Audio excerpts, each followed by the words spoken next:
আসসালামু আলাইকুম। দেশ বিদেশ টিভি থেকে হুসেন বলছি, আমার চ্যানেলে সবাইকে স্বাগত। যদিও নির্বাচন কখন হবে এটা নিয়ে আশঙ্কা আছে, কিন্তু তারপরে নির্বাচনী আবহাওয়া একটু একটু করে শুরু হয়েছে।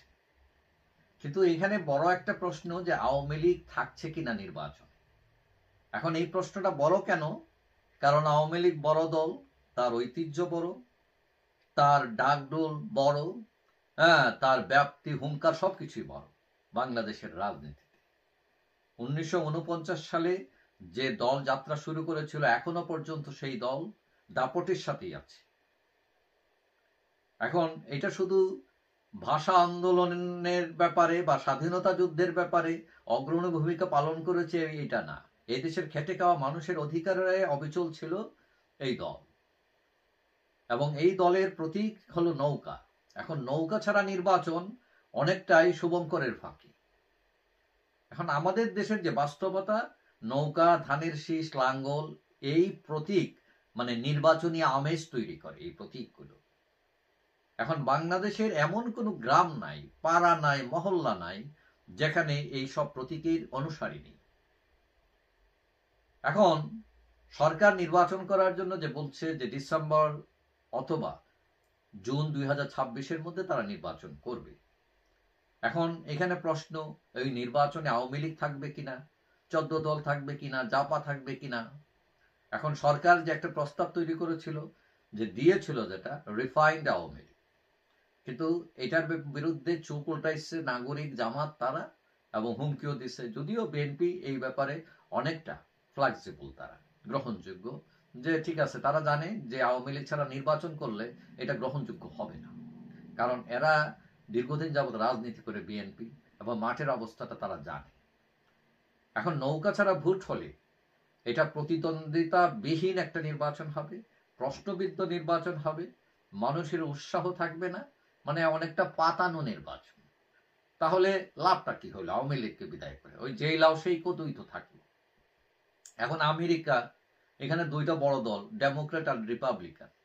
এখন ডেমোক্রেট বা রিপাবলিকান এক পার্টি বাদ দিয়ে যদি কোনো নির্বাচন হয়, এটাতে মানুষ ভোট দিতেই যাবে না। এখন বাংলাদেশের রাজনীতিতে আওয়ামী লীগ বিএনপি কিন্তু ডেমোক্রেট রিপাবলিকানদের মতো, এটা সবাই জানে। এখন এইটা জেনে বুঝি সরকার এখন চাপের মধ্যে আছে। এখন এটা ছাড়াও আন্তর্জাতিক কমিউনিটির একটা চাপ। এখন শেষ পর্যন্ত হয়তো নির্বাচনে আওয়ামী লীগ থাকবে। এখন প্রশ্ন হচ্ছে কোন আওয়ামী লীগ? এখানে 3 আওয়ামী লীগ আছে। একটা হলো রিফাইন্ড আওয়ামী লীগ, মানে এটা নতুন আওয়ামী লীগ। আরেকটা হলো শেখ পরিবার ছাড়া আওয়ামী লীগ। আরেকটা হবে যে আওয়ামী লীগ আছে সেই আওয়ামী লীগ। এখন ধারণা করা হচ্ছে নির্বাচনের আগেই আওয়ামী লীগের রাঘব বোয়াল যারা আছে এদেরকে শাস্তি নিশ্চিত করে নির্বাচন থেকে সরিয়ে রাখা হবে, নির্বাচন অযোগ্য আইনগতভাবে। তাহলে এটা কাভার দিবে কারা? মধ্যম সারির নেতারা, অথবা রাজনীতিতে নিষ্ক্রিয় হয়ে যাওয়া অনেক নেতা আছেন, হয়তো ত্যাগী নেতা আছেন বা সৎ নেতা আছেন, তারা হয়তো এগিয়ে আসতে পারে। এখন সরকার চাইবে কোনোভাবেই যাতে সেখানে শেখ হাসিনার কর্তৃত্ব না থাকে।